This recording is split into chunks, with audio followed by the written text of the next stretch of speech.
kita bisa berbuat maksiat, bisa lupa dari Allah, dan munculnya keinginan buruk dalam hati kita, itu pangkal utamanya nafsu. Karena kita merasa anteng sama nafsu kita, kalau berat juga bisa. Waktu datang bil lisani yafqahu qawli,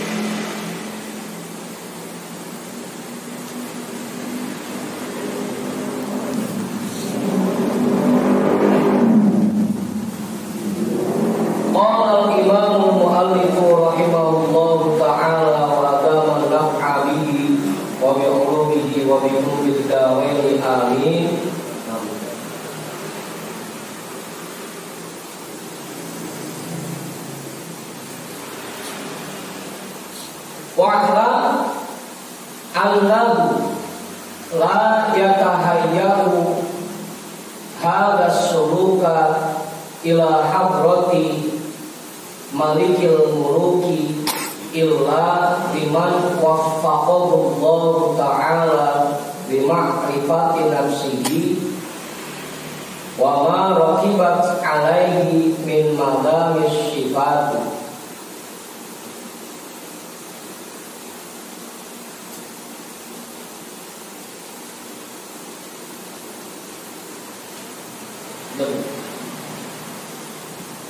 Kita potong dulu. Wa'lam, perlu kita ketahui bersama, annahu la yatahayyaru hadha suluka ila hadrati malikil muluk, bahwasanya tidak ada satu orang pun yang mempersiapkan dirinya untuk menempuh jalan menuju hadirat Sang Maharaja, Malikil Muluk, Sang Maharaja.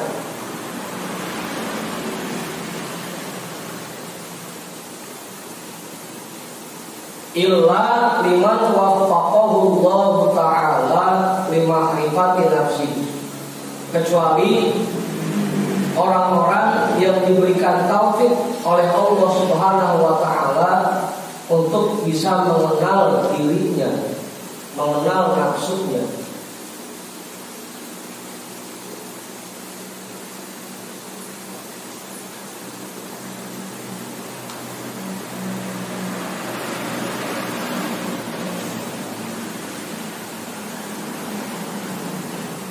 Illa liman waffaqahu Allah ta'ala lima'rifati nafsihi, kecuali orang-orang yang diberikan taufik oleh Allah Subhanahu wa ta'ala untuk mengenal nafsunya. Wa ma raqibat alaihi min madaris sifati, dan hal-hal yang tersusun di atasnya dari sifat-sifat yang buruk.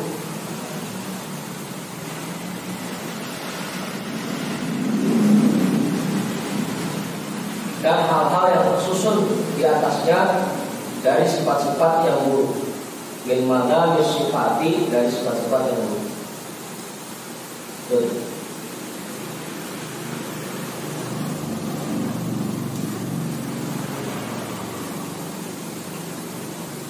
Jadi buat kita yang katanya sedang menempuh jalan menuju Allah, hal pertama yang harus kita persiapkan adalah mengenal nafsu kita. Mengenal nafsu.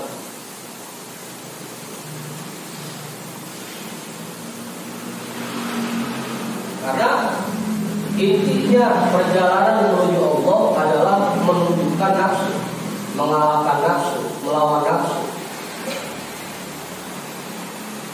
Kalau sama nafsu aja kita belum kenal, gimana kita ngalahin? Gimana kita ngelawan? Kalau nafsu belum kenal, gimana ngelawan? Gimana nundukin? Langkah awal yang harus kita persiapkan paling pertama adalah mengenal nafsu kita. Kalau memang betul-betul ingin berjalan menuju Allah. ingin mendekatkan diri kepada Allah, langkahnya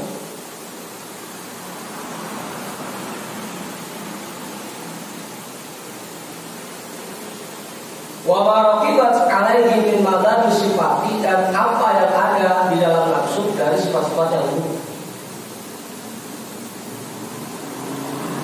Gimana kita mau membuang penyakit dari dalam hati kita kalau kita sendiri nggak tahu sifat-sifat buruk itu apa aja sih yang kita buang? Tahu?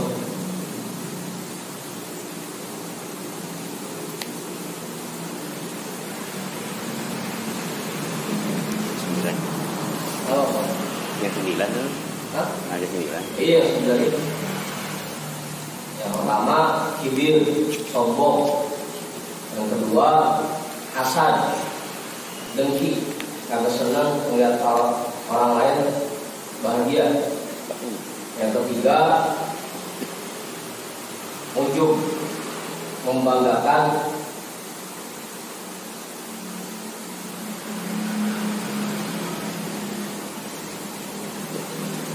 Ibadah kita. Yang keempat riya. Yang kelima sum'ah.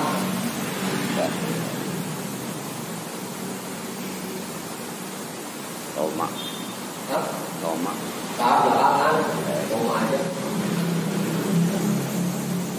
Yang keempat riya, yang kelima sum'ah. Riya itu kalau ibadah pengen dilihat orang, pengen dinilai orang. Kalau sum'ah ibadah pengen didengar orang. Iya, pengen dilihat, sum'ah pengen didengar.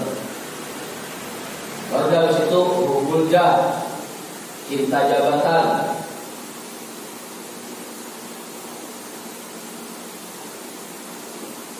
Yang ketujuh hubul riasa, gila pangkat, gila hormat. Yang kedelapan baru dah iris, tergila-gila akan sesuatu. Dari yang 9 baru toma, selalu ngarepin dibagi.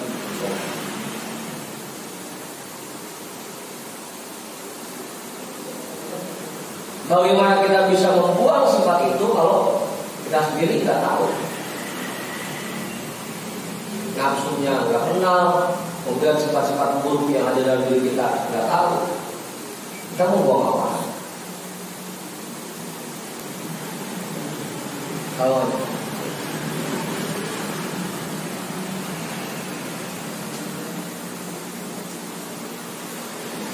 makanya wajar kalau selama ini kita masih sering dikalahkan oleh rasa malas kita. Wajar.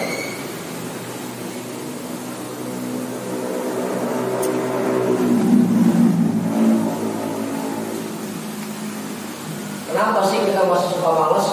Karena kita belum bisa mengalahkan nafsu. Boro-boro mengalahkan nafsu, kenal aja kan.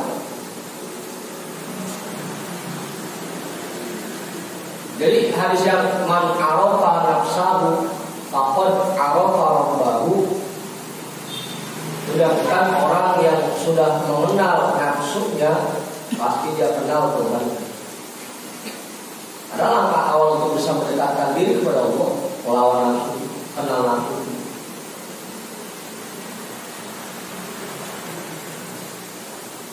Dan kadang-kadang kita nggak sadar bahwa itu dorongan nafsu, bahwa itu ajakan nafsu, kita nggak sadar.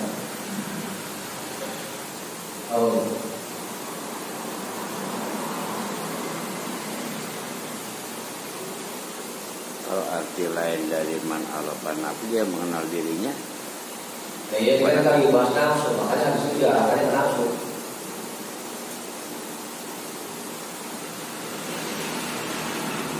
Man arafa nafsahu faqad arafa rabbahu. Orang yang kenal nafsunya, maka dia kenal Tuhan.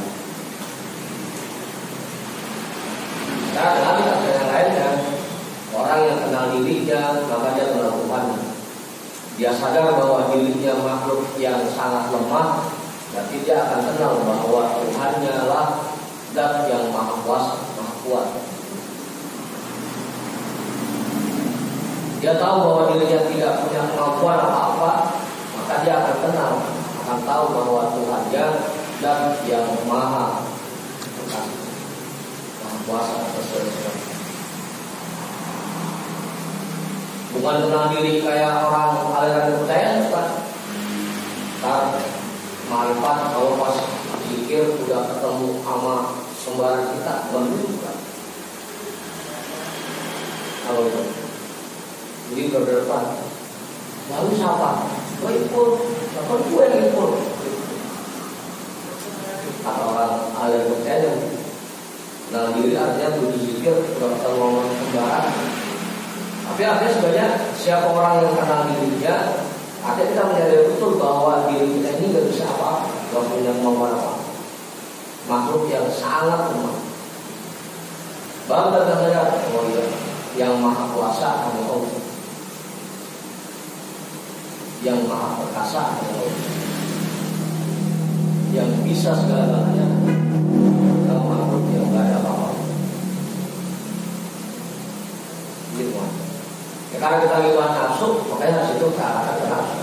Man arafa nafsahu faqad arafa rabbahu. Orang yang kenal nafsunya, maka dia akan mengenal Tuhan. Itulah langkah awal.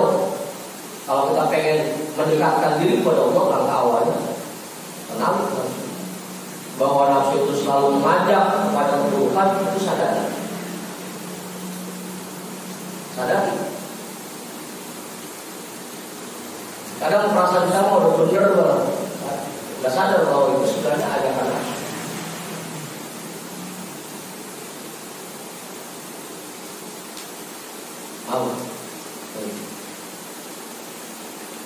Dasar kata dia nanti seminggu sekali jadi masalah, dah mau aja datangnya. Itu padahal ajakan nafsu, tapi kita nggak sadar. Misalnya cakep kan, dia ngomong untuk mendukung sifat manusia nafsu. Apa? Kita manggil apa bapak itu? Bapak aja.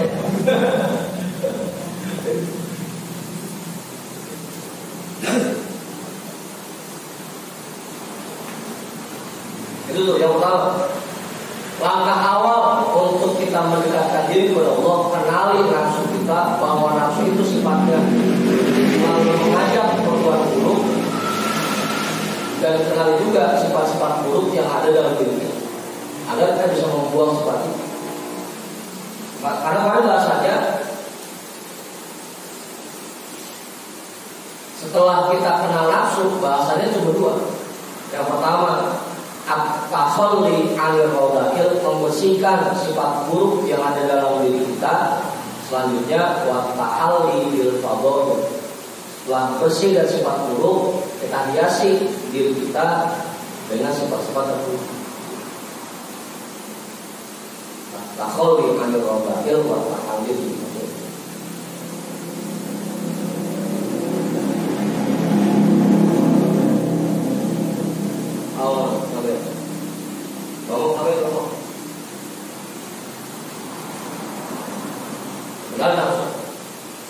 Jangan sampai kita tertipu dengan ajakan-ajakan nafsu, bujuk rayu nafsu. Wa man 'arafa dzalika min nafsihi la yazalu muttahiman laha musi'an zannahu biha akhiran kibrahu minha.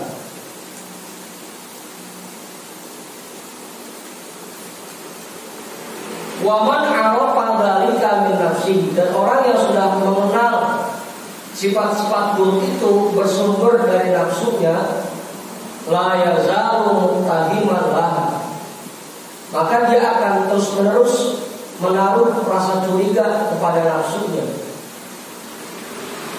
Curiga.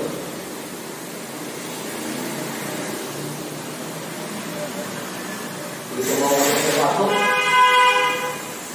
dia pikir-pikiran, ini jangan-jangan ajakan nafsu. Curiga, jangan-jangan nafsu jangan dorong. Bukan lagi tuntutan.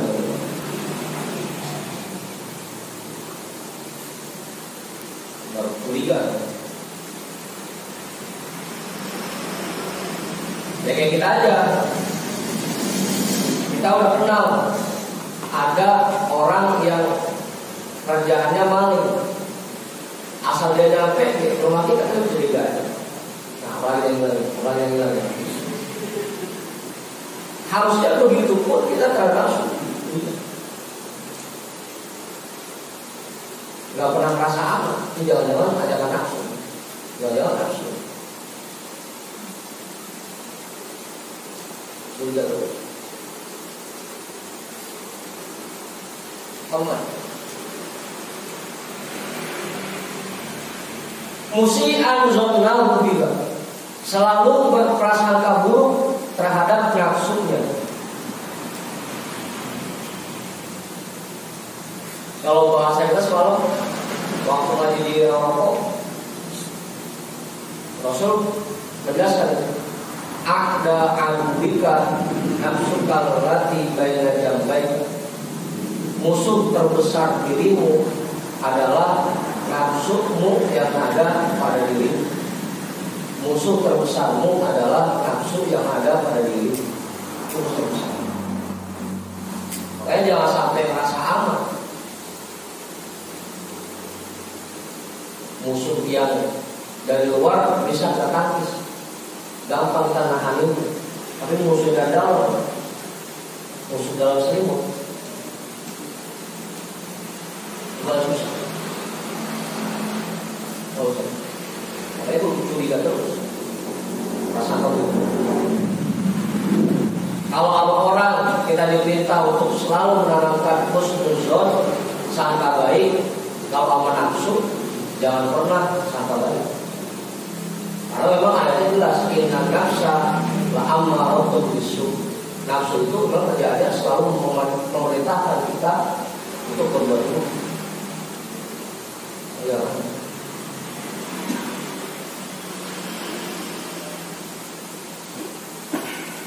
Harusnya begitu muncul keinginan untuk berbuat buruk dalam hati kita, atau ketika kita pengen berbuat baik, muncul rasa malas dalam diri kita, boleh dilakukan. Jadi itu pasti nafsu. Karena nafsu selalu mengajak kita berbuat buruk atau menghalangi kita dari berbuat baik. Apa? Menolak. Sama dengan mama aja lah, mama. Ya misalkan Mang Kamal pengen berangkat taklim dari rumah, tiba-tiba muncul rasa malas berangkat ke olahraga. Itu kudu dilawan. Udah berangkat.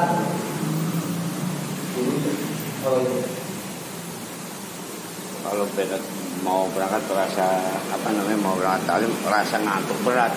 Iya itu sama. Tidur dulu. Biasa itu.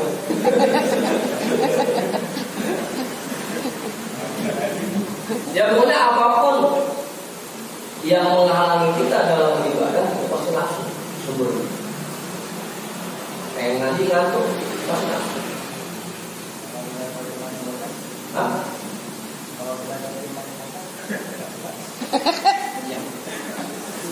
Ajak. Di Jawa yang sebutin. Ajak. Ada makalah dari Imam Syafi'i. Makalah dari Imam Syafi'i. Tapi ini ibu jangan marah ya. An-nisa'u roya'inun khulidna lahu.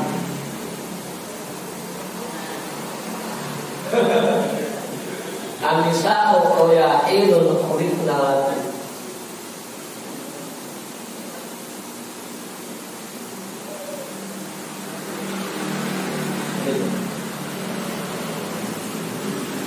Apa usah banget? Apa usah terusan? Hah? Tidak tahu Ustaz. Belum dengar.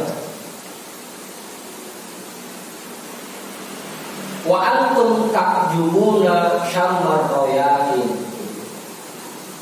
Perempuan itu kadang-kadang bisa jadi bagaikan bunga anggrek yang Allah ciptakan untuk kalian, dan kalian merasakan betapa harumnya anggrek. Tapi kemudian wa nisa'u syayatinun khuliqna lakum. na'udzu billahi min syarri syaitan wa na'udzu billahi min syarri syaitan. Dan kadang-kadang perempuan juga bisa jadi setan yang Allah ciptakan untuk kalian. Dan kita berlindung kepada Allah dari keburukan dan dosa setan.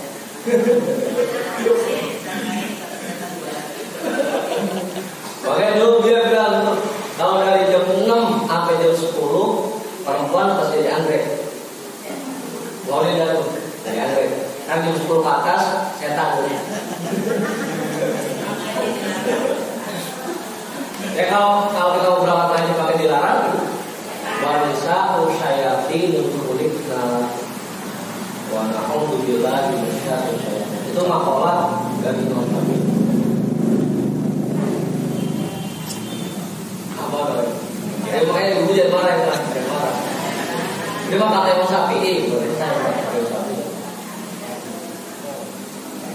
Jadi begitu.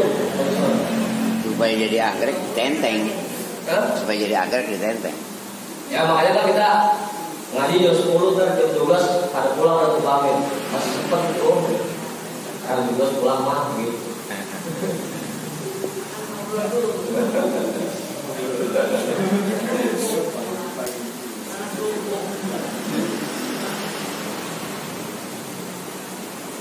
Jadi begitu.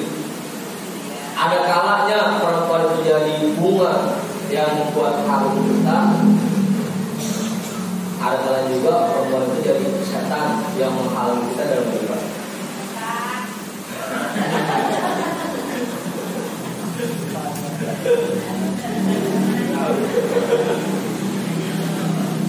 Harganya 1.000 impor. Udah. Jadi begitu. Apapun yang menghalangi kita dalam beribadah itu pasti dorongannya nafsu. Makanya ada 4 hal-hal yang menghalangi kita dalam beribadah ada 4. Paling pertama nafsu kita dulu, diri kita dulu, nafsu.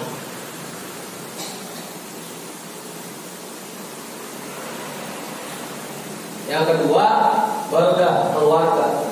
Kita harus semangat yang berangkat atau keluarga menunjukin itu keluarga rintangan yang kedua.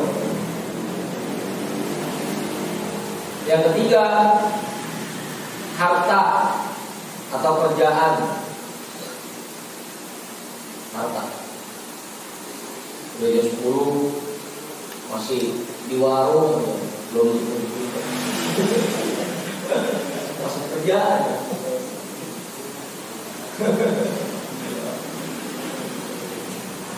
Yang terakhir baru yang keempat baru setan. Diri kita dulu, baru keluarga, baru kerjaan atau harta. Yang keempat baru setan.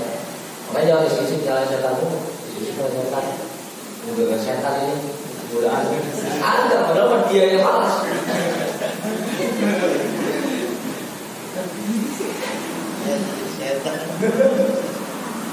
Apa dia ya biasanya? Setannya ada 2. Oh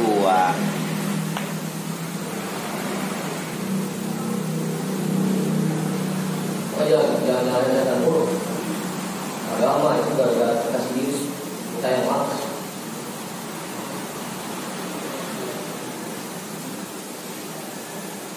Oh, mau jadi lain? Enggak. Banyak kali. Jadi Mang Fauzan namanya lain? Enggak. Namanya enggak. Belum. Kamu kan mau? Belum. Akhiran idrahu minha. Selalu menerapkan sikap waspada dari nafsu. Waspada, idrahu itu waspada.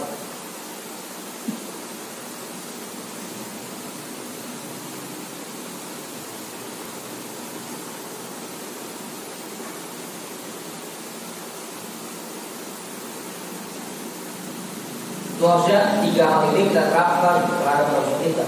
Yang pertama selalu menaruh curiga, yang kedua selalu berprasangka buruk, yang ketiga waspada terhadap nafsu. Jangan merasa aman. Karena tadi nafsu itu musuh terbesar kita.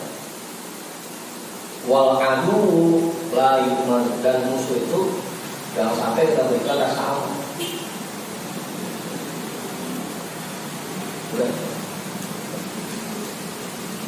Wa illa waqa'a fil ma'asi wa dhunubi min haitsu la yash'ur.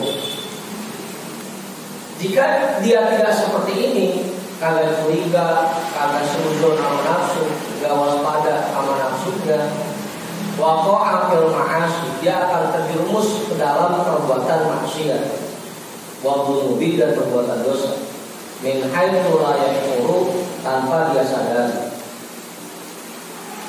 Kalau ada salah kita cakep, lebih baik. Padahal itu maksiat tersebut.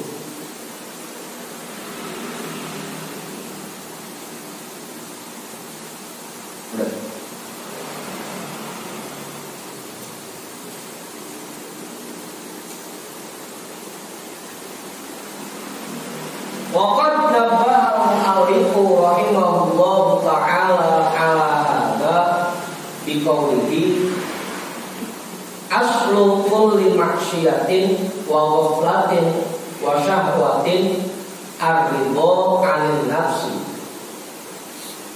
wa aslu kulli ta'atin wa yaqzatin wa iffatin adamur ridha minka anha.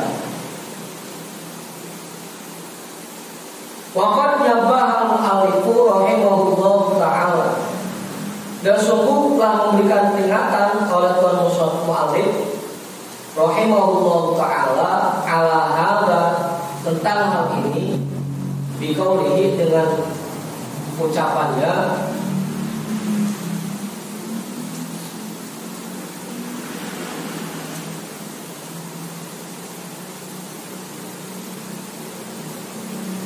aslu kulli maksiatin wa ghaflatin wa syahwatin ar-ridha 'anil nafsi.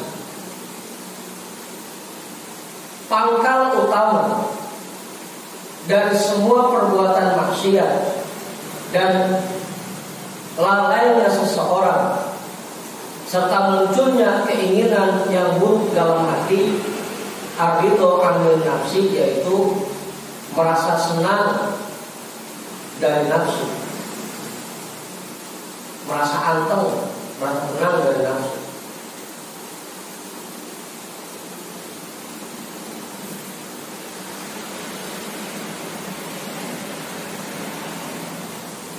Kita bisa berbuat maksiat, bisa lupa dari Allah, dan munculnya keinginan buruk dalam hati kita, itu pangkal utamanya nafsu. Karena kita merasa anteng sama nafsu kita, kalau berat juga bisa.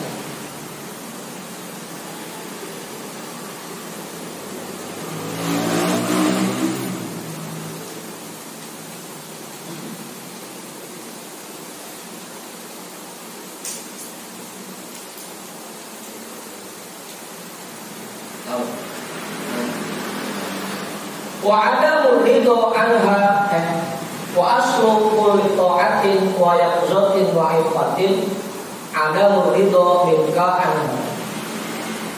Dan pangkal utama dari semua perbuatan taat dan ingatnya seseorang kepada Allah, wa ifatin,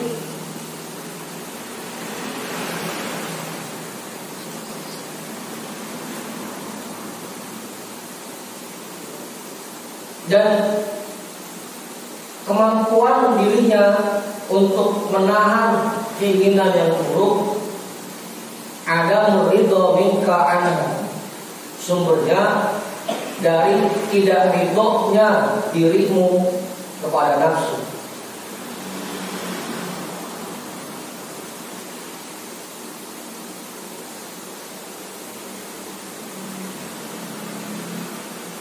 Ifatin itu kemampuan untuk menahan diri. Ifat.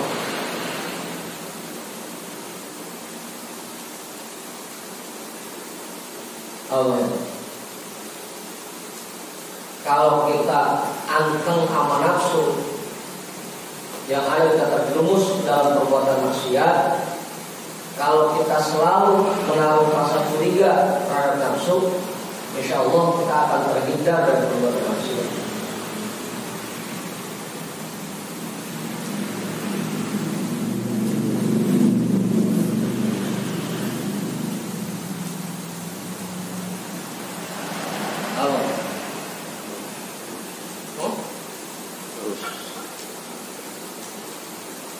Ayo terus ya. Baru dari apa? Yang ada yang apa? Udah.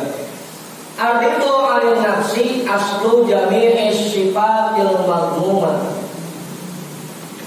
Wa 'adamur ridho 'anha aslu sifatil mahmudah.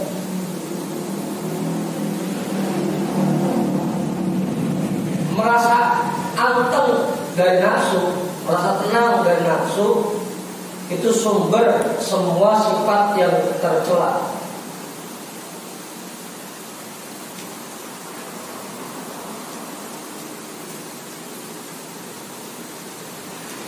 Pokoknya selama kita belum bisa menundukkan nafsu kita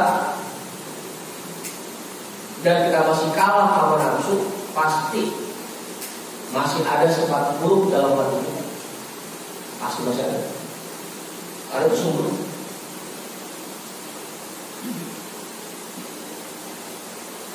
Apa? Atau kembali, orang yang masih punya sifat buruk dalam hatinya itu karena dia masih suka ngikutin nafsu. Masih suka ngikutin nafsu. Kemudian ada kopinya. Gimana nanti? Ini mungkin apa?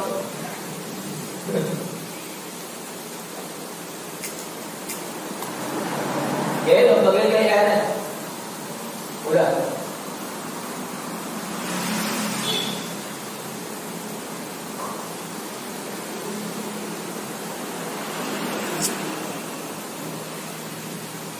Wa 'adamu ridho 'anha aslu sifatil mahmudah. Dan tidak tenangnya dirimu terhadap nafsu itu sumber semua sifat-sifat terpuji.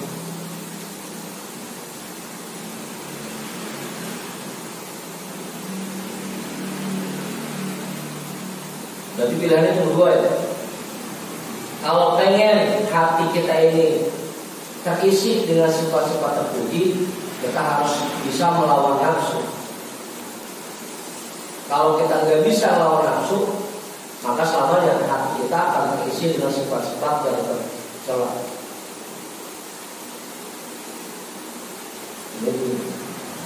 Makanya inti dari perjalanan kita menuju Allah, mendekatkan diri kepada Allah itu sama. Bagaimana caranya kita bisa melawan nafsu?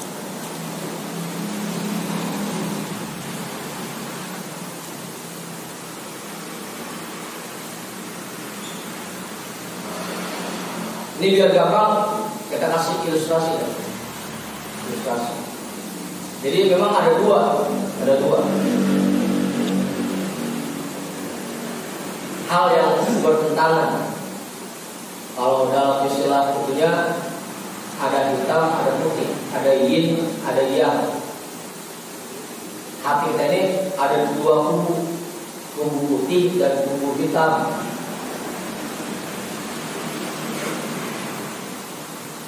Isinya dua, akal yang putih isinya akal, yang hitam isinya nafsu. Akal itu artinya tuntunan yang diberikan oleh Allah. Selama kita mengikuti tuntunan, berarti kita meninggalkan nafsu. Selama kita mengikuti tuntunan, berarti kita sedang berusaha mengalahkan nafsu. Kalau kita tidak mengikuti tuntunan, berarti kita lagi mengikuti nafsu. Juga begitu. Mengikuti tuntunan berarti kita ninggalin nafsu. Ninggalin tuntunan berarti kita lagi mengikuti nafsu.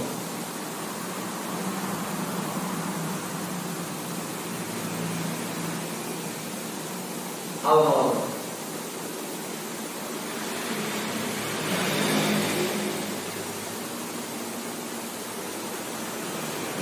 Udah. Walaupun sudah tuntunan misalkan contohnya kita sholat, perintahnya kan ketika kita mengerjakan sholat harusnya kita kerjakan dengan sebaik mungkin.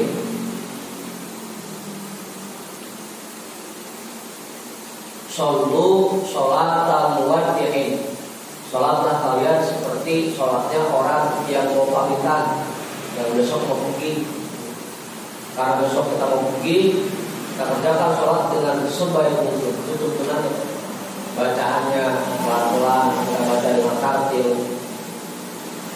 Gerakannya kita kerjakan dengan rapi, pelan-pelan. Itu namanya sholatnya sesuai tuntunan. Kemudian juga nggak sembarangan, pakai koko, pakai peci, pakai sarung,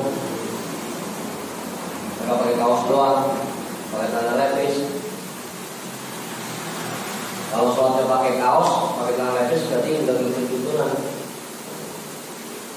Alasan nutup aurat doang. Hah? Alasan nutup aurat katanya.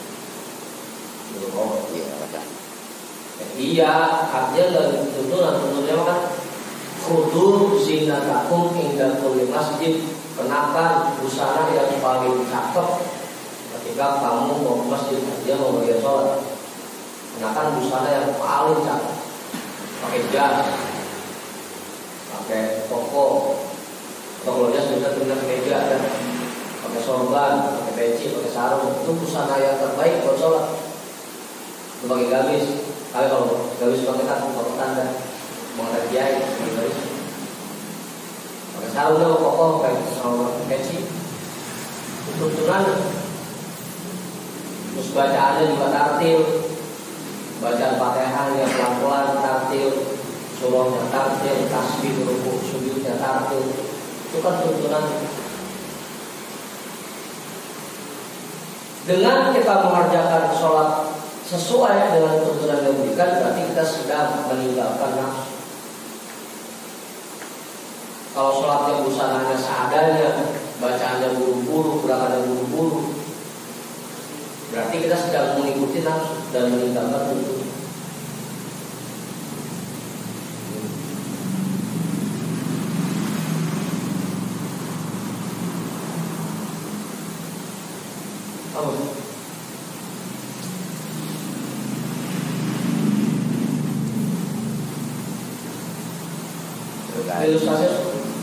Terkadang ngikutin nafsu itu bisa manis, ngikutin tuntunan kadang bisa pahit. Nah, abang aja, saya manis-manis aja gini kan.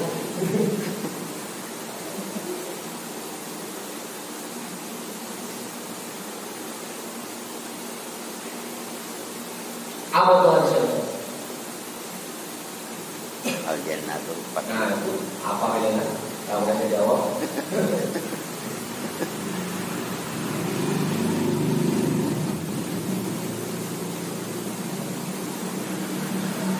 Al-jannatu huffat bil makari wan nar huffat bisyahawat. Memang jalan menuju surga itu, meraih kebahagiaan itu huffat bil makari, selalu dipenuhi dengan hal-hal yang kita akan yang kita benci. Selama lama sih dah betul-betul kita. Emang begitu. Wanar huffat bisyahawat, sedangkan neraka, jalan menuju ke neraka itu selalu dihiasi dengan hal-hal yang menyenangkan. Memang seperti itu. Makanya kadang-kadang mengikuti nafsu rasanya manis, giliran kita paksa itu tuntunan pahit. Kayak misalkan Bambang kalau minggu dia habis pajak, kalau minggu lagi puluh hadir ngaji, kan gitu. Pahit. Mana ngantuk ya? Pahit. Memang pahit. Tapi itu memang jalur menuju surga seperti itu.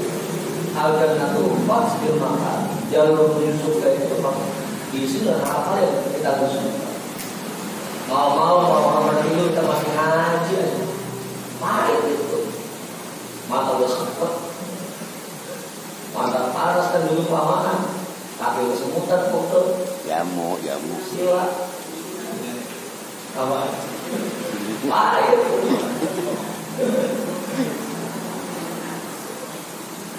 Makanya Allah siapkan hadiahnya surga. Wajan nanti aku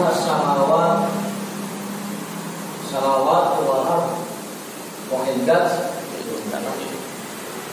Allah siapkan surga itu yang luasnya bagaikan langit dan bumi, dipersiapkan untuk orang-orang kafir. Hadiahnya surga. Kalau enteng-enteng aja mah ada yang pas ada.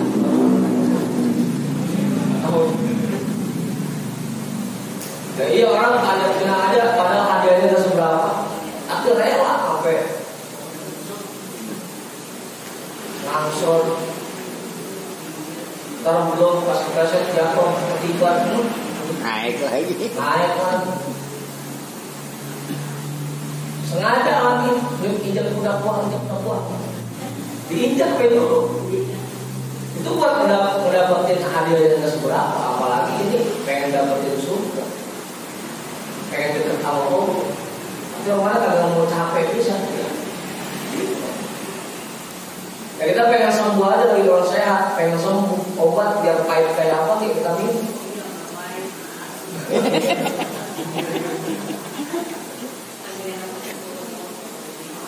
Cuma bocah doang yang kalau udah sobat maunya yang sirup, yang manis gitu bocah.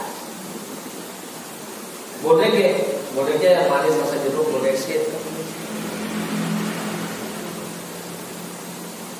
Belum begitu ada tuh buat sebelum makan di jalan ke surga seperti itu.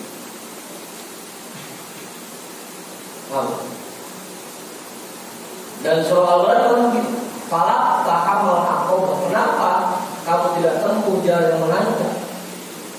Karena turun di 12 kamu ngegas kita. Terus anda capek. Begitu. Sampai ditegur kok. Allah ditegur. Alam naj'alahu aynain. Bukankah kami sudah berikan 2 mata untuk kamu? Walisana wa syafatain, lidah dikasih, 2 bibir dikasih. Wa hadaina najdain, kami berikan juga pikiran-pemikiran. Falak tahamal aqabah. Kenapa masih kagak mau nanjak juga?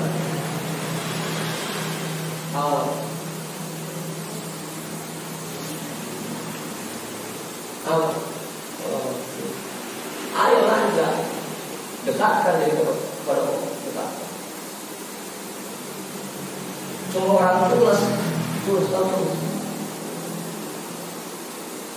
Kayak ngetik rambutan, temen yang disuruh naik, dia mau dibawanya nungguin hasilnya. Nungguin hasil. Dah saya ngikutin dulu aja dah, pilok nggak ditolongin dulu gitu. Ya. Apaan?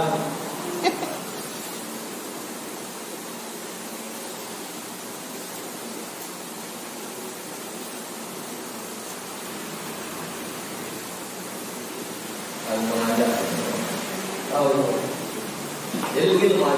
Memang kadang-kadang ngikutin nafsu itu rasanya manis. Kalau ngikutin tuntunan, air rasanya juga seperti itu. Makanya jelas al-jannah berubah di makan, al-nar berubah di syahwat.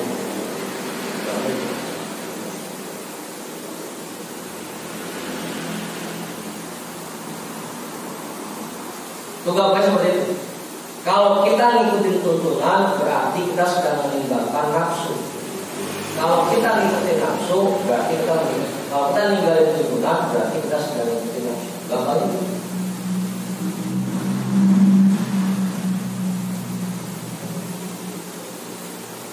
Memang dulu kan pagi-pagi jam 7 udah buka warung, jam 10 baru nutup, udah langsung berangkat lagi.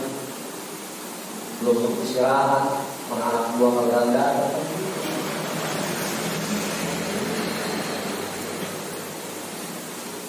Tapi mau seperti ini jalan mendekatkan diri kepada Allah pasti berat.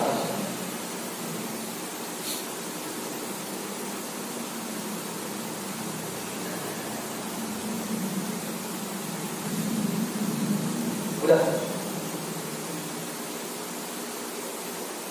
Terusnya waqad ittafaqu ala hadza jami'ul 'arifina wa arbabul qulubi. Dan telah sepakat atas semua ini semua orang-orang arif dan orang-orang yang hatinya bersih.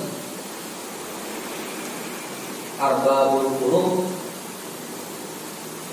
tapi orang-orang yang hatinya bersih. Orang-orang yang ma'rifatullah sepakat semuanya bahwa langkah awal yang harus kita lakukan untuk bisa mendekatkan diri kepada Allah, kenal nafsu, kalahkan tunjukkan nafsu, itu langkah awal. Karena nggak mungkin kita membuang sifat buruk dari dalam hati kita kalau kita masih memiliki nafsu.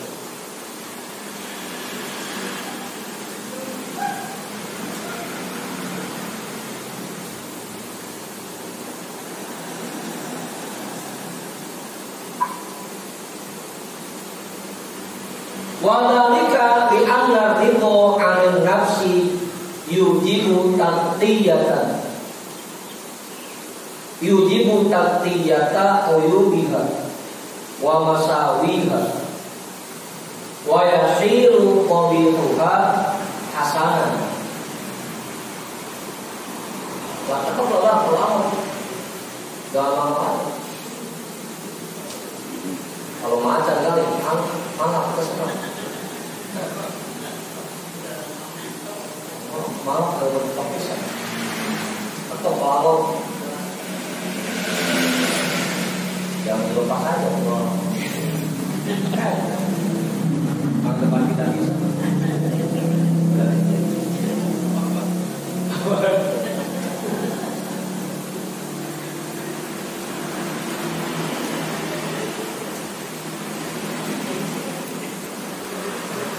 Jadi kalau macan kali, mana kita sekarang? Udah. Wadhalika li'anna ridho 'anil nafsi yujibu taqtiyata uyubiha wa masawiha. Yang demikian itu karena merasa tenang dari nafsu akan membuat seseorang terhalang dari aib-aib nafsu dan keburukan nafsu. Taqtiyah asalnya menutup, tertutup. Tidak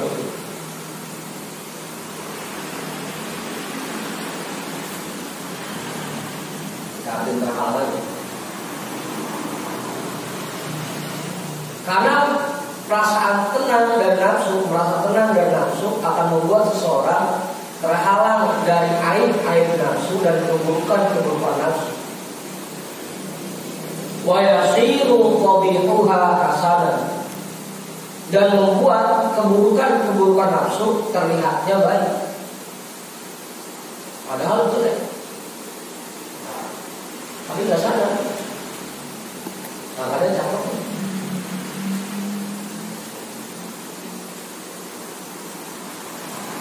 Kama qila, sebagaimana ada syair yang berkata, wa ainur ridho an kulli aibin kalilah. Wa ainur ridho, dan pandangan ridho an kulli aibin kalilah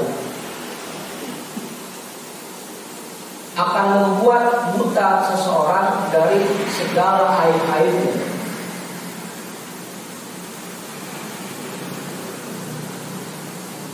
Khailatun buta, dan pandangan ridho akan membuat seseorang buta dari segala aib-aib.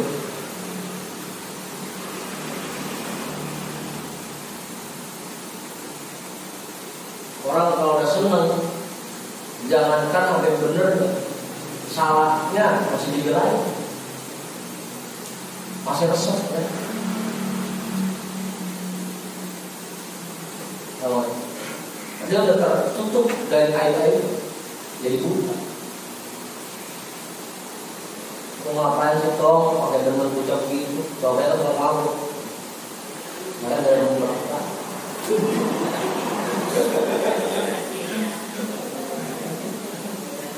Jadi mana anaknya? Bucak pesek gitu di depan dia. Emang saya demen pesek.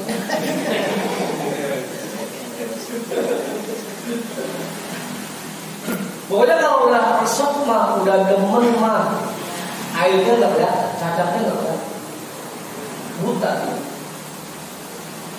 Makanya jangan sampai kita merasa tenang dan nafsu, senang sama nafsu. Karena jadinya kita nggak bisa melihat keburukan nafsu.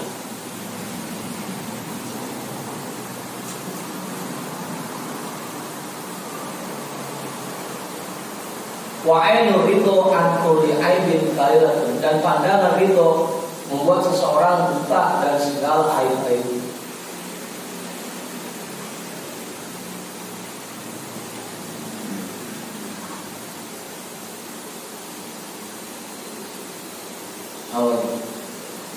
Bang Henry kan tersebut sama MZ. Asal dari ceramah MZ padahal itulah. Tapi memang resep. Diputar berkali-kali nggak ada bosan. Emosi. Coba kalau suka itulah. Begitu saja.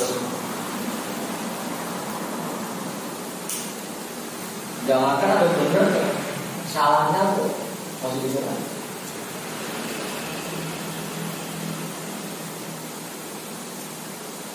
Wa adamu ridho an nafsi ala aksi hada, dan tidak ridhonya dirimu dari nafsu kebalikan dari ini semua. Li annal abda idzaka yaftahimu nafsahu wa yatatallabu quyubaha wala yaltaru bima yazharu minat ta'ati wal inqiyad. Di annal abda, karena seseorang idzaka,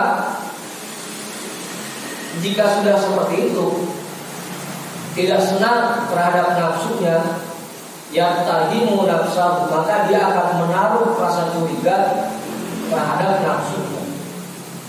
Wa yatatallabu yubaha, dan akan mengorek-ngorek, mencari-cari kesalahan nafsunya, aib nafsunya. Wala yaqarru bima yazharu minat ta'ati wal inqiyadi, dan dia tidak akan tertipu dengan apa yang muncul dari nafsunya, baik itu perbuatan taat dan perbuatan tunduknya kepada Allah dan kepatuhannya kepada Allah. Karena mungkin kadang-kadang nafsu itu ngajakin kita bukan cuma hal-hal doang. Bisa jadi dorongan nafsu nyuruh kita buat berbuat ibadah, tapi padahal di dalam kita sering niatan-niatan buruk. Ada riyaknya, ada sum'ah, ada ujub. Meskipun kelihatannya cakep banget dari sholat, tapi kan ada riyaknya. Padahal dorongan nafsu kita nggak sama. Salahnya cakep.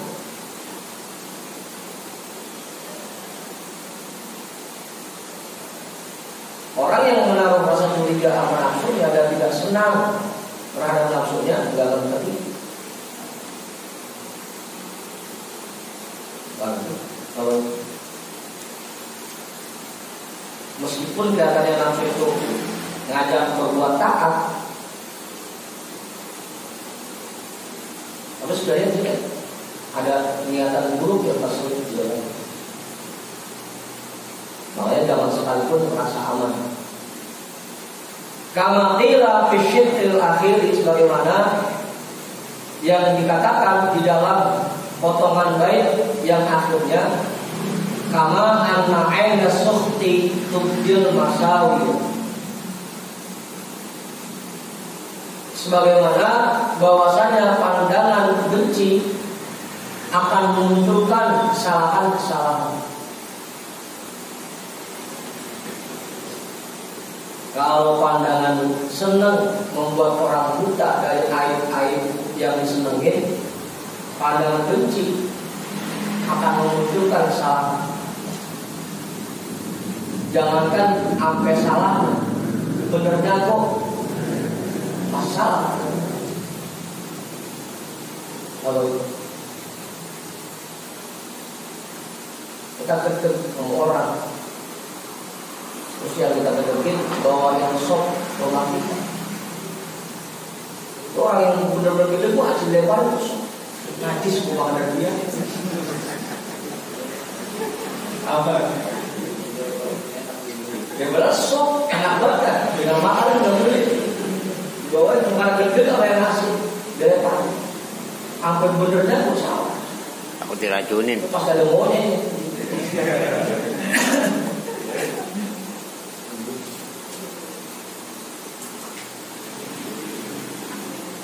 Kalau seneng mah salahnya nggak kelihatan.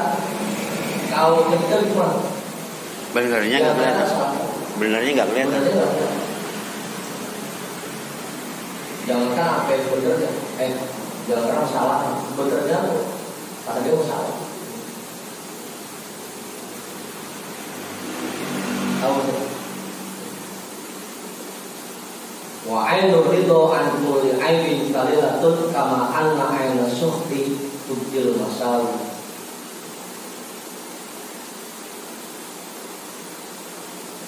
Makanya saya nyari mesen, jangan menjelaskan dirimu kepada orang lain, karena orang yang cinta kepadamu tidak akan butuh. Kalau kita nggak mengikuti penjelasan dan selanjutnya, dan orang yang membencimu tidak akan percaya dengan penjelasan kayak apa kok, mungkin dia mengingkari, tetap aja nggak bakal benar. Itu nasihat nyari. Jangan menjelaskan dirimu kepada orang lain, karena orang yang cinta kepadamu tidak butuh itu semua. Orang yang benci kepadamu tidak akan percaya. Cuma dijelasin. Enggak. Faman radiya an nafsihi jam 12 sudah minyak berumur. Wallahu a'lam bishawab. Walhamdulillah.